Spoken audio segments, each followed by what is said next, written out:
नमस्कार। हमारा आज का प्रश्न है रीति सिद्ध कवि बिहारी का जीवन परिचय और काव्यगत विशेषताएं। इससे पहले हमने रीति मुक्त कवि घनानंद कर लिया है और रीतिबद्ध कवि केशवदास का जीवन परिचय और काव्यगत विशेषताएं कर ली हैं।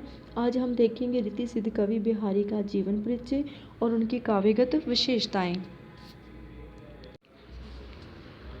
देखिए, रीति काल में सबसे अधिक जनप्रिय क्या होते हैं, जो लोगों के प्रिय रहे हो। कवि बिहारी लाल का जन्म संवत 1652 में ग्वालियर में हुआ। इनके पिता का नाम केशव राय था, जो माथुर चौबे ब्राह्मण थे। ठीक है, इनके पिता का नाम केशव राय था, लेकिन प्रसिद्ध कवि जो केशवदास हमने किया है वो मत समझ लेना। बिहारी जब 8 वर्ष के थे तो ये अपने पिता के साथ ओरछा आ गए। वहीं इन्होंने महाकवि केशव के संरक्षण में काव्य ग्रंथों का अध्ययन आरंभ किया। पिता के वृंदावन चले जाने पर भी उन्हें भी अपना अध्ययन बीच में छोड़कर उनके साथ जाना पड़ा। वृंदावन में बिहारी ने नरहरि से संस्कृत और प्रकृत भी सीखी। ठीक है, इनका गुरु का नाम नरहरि दास आता है, जो क्या है, निबारक संप्रदाय के चर्या है। इन्हीं दिनों संवत 1675 में लगभग शाहजहां वृंदावन आया। बिहारी से भेंट होने पर वह उनकी प्रतिभा से बड़ा प्रभावित हुआ और उन्हें आगरा आने का निमंत्रण दिया। ठीक है, किसने दिया निमंत्रण उनको आगरा आने का? शाहजहां ने। आगरा में बिहारी की भेंट प्रसिद्ध कवि रहीम से हुई। एक बार शाहजहां ने आगरा में अपने पुत्र का जन्म उत्सव मनाया। उस उत्सव में अनेक राजा महाराजा उपस्थित थे। बिहारी ने इस अवसर पर बड़ी सुंदर मनमोहक कविताएं सुनाई, जिनसे प्रसन्न और प्रभावित होकर वहां उपस्थित अनेक राजाओं ने इनकी वार्षिक वृत्ति बांध दी। ठीक है, इनकी वार्षिक वृत्ति इनको बांध दी, क्योंकि इन्होंने जो कविताएं हैं वो बहुत अच्छी सुनाई थी वहां पर। तो एक बार बिहारी वृत्ति लेने के लिए जयपुर गए। जयपुर नरेश सवाई राजा जय सिंह अपनी नवविवाहित पत्नी के प्रेम के पाश में इतने इस सीमा तक बंध चुके थे कि उन्हें राजपाट की कोई सुध बुध ना थी। बिहारी ने राजा को उसका कर्तव्य और दायित्व याद दिलाने के लिए एक मालिन के हाथों निम्नलिखित दोहा राजा तक पहुंचाया। नहीं प्राग नहीं मधुर मधु, नहीं विकास एह काल, अली कली सो बांधियो आगे कौन हवाल। राजा पर इस दोहे ने जादू सा असर किया। राजा अपने रंग महल से बाहर आ पुण्य राज कार्य में लग गया। ठीक है, इस घटना ने बिहारी के सम्मान में वृद्धि की। राजा जयसिंह ने बिहारी को अपना राजकवि बना लिया। ठीक है, किसने बनाया राजकवि? इनको जयसिंह ने। यही बिहारी ने अपने प्रसिद्ध ग्रंथ सतसई की रचना की। सतसई में 713 दोहे हैं। इस ग्रंथ की पूर्ति के कुछ ही समय पश्चात बिहारी की पत्नी की मृत्यु हो गई।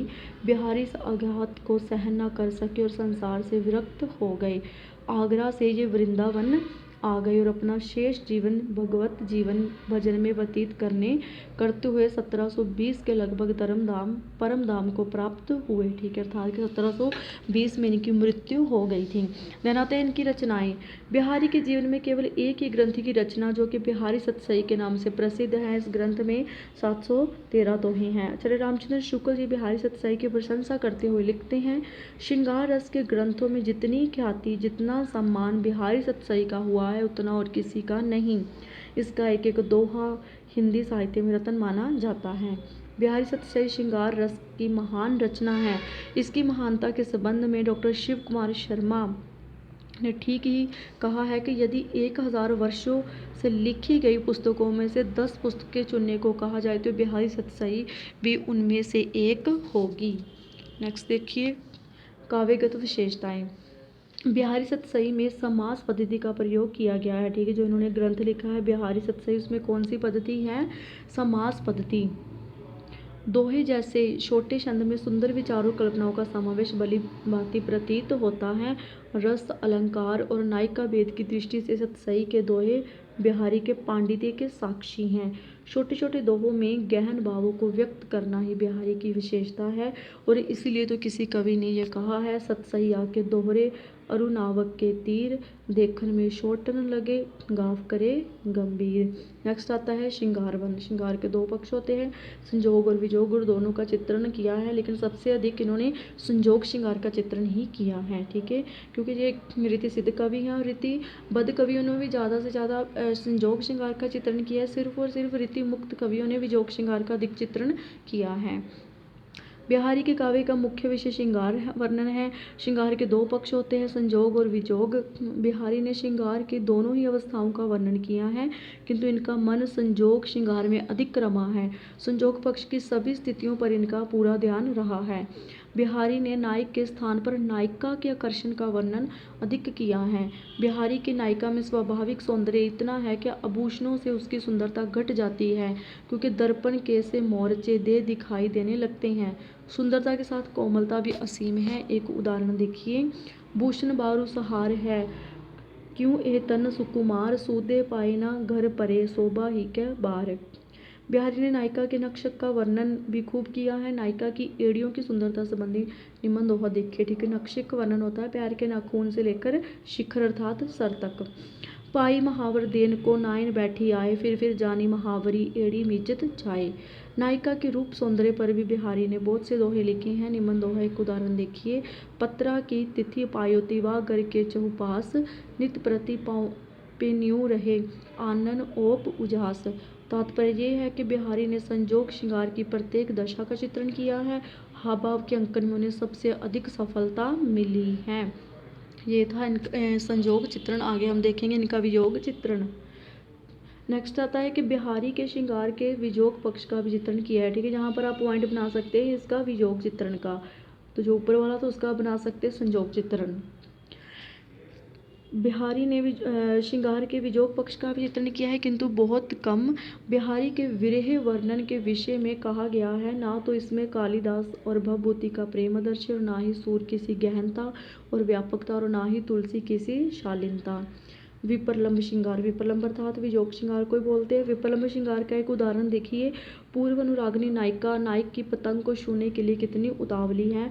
उड़त गुड़ लख लाल की अंगना अंगना माहे, बोरी लो दोरी फिरत शुवत शवेली शाहे। बिहारी ने वियोग का कहीं कहीं अतिरंजित वर्णन किया है, जो हास्यास्पद लगता अतिरंजित होता है, बढ़ा चढ़ाकर उसका चित्रण कर दिया है। नायिका विरह अग्नि में इस प्रकार जल रही है कि जाड़े की ऋतु में भी जाड़ा होता है, सर्दी की ऋतु में भी उसकी सखियां को गीले कपड़े की ओट लेकर उसके पास जाना पड़ता है। आड़े दे आले वसन जाड़े ही की रात, सहसु कक्के स्नेह बस सखी तवे दिग जात।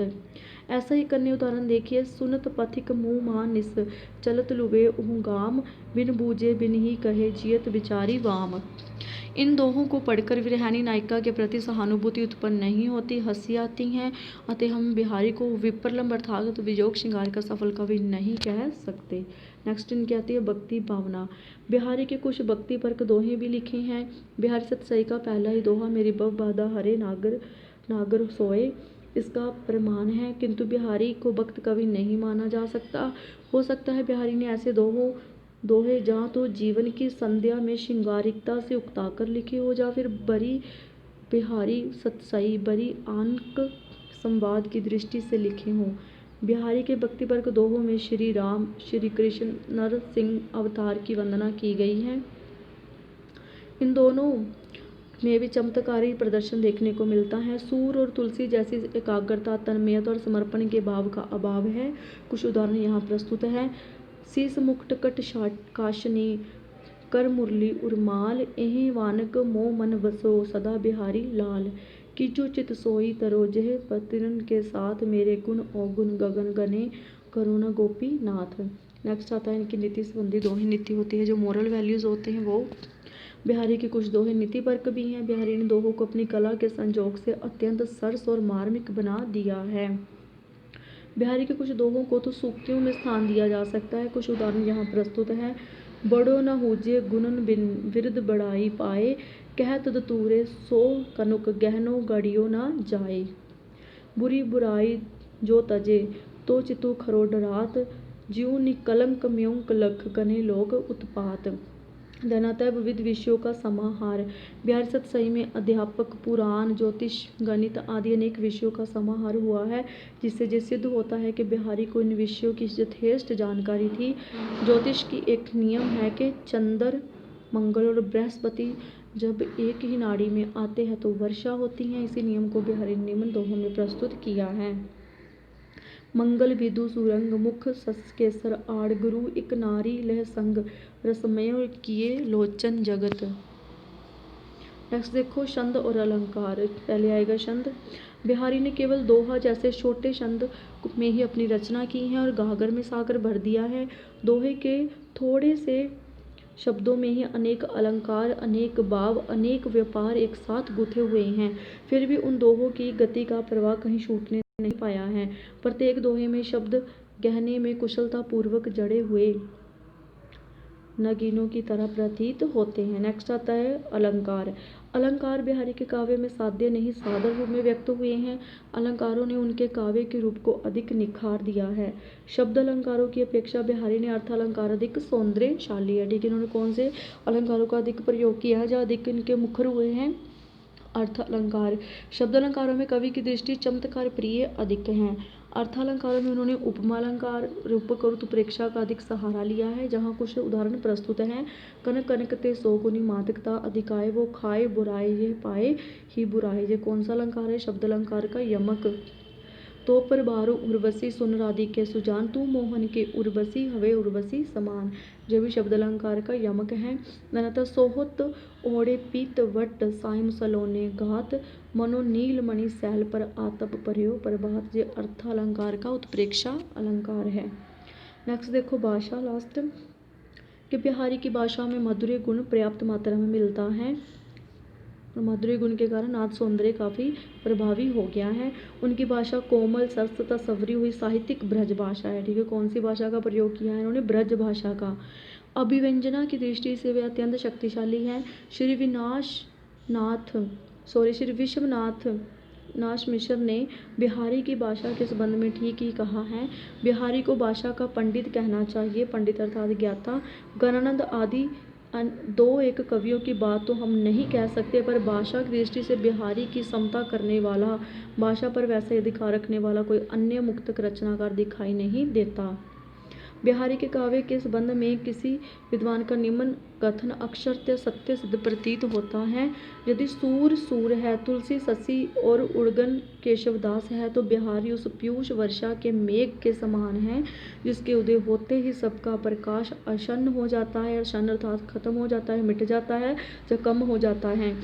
फिर दृष्टि से कवि कोकिल कुहकने, मन मयूर नृत्य करने और चतुर चातक चहकने लगते हैं, और फिर बीच बीच में लोकोकेतर भावों की विद्युति चमकती हैं तो हृदय विषेद कर जाती हैं। ये था आपका प्रश्न, बिहारी का संक्षिप्त जीवन परिचय और उनके काव्यगत विशेषताएं।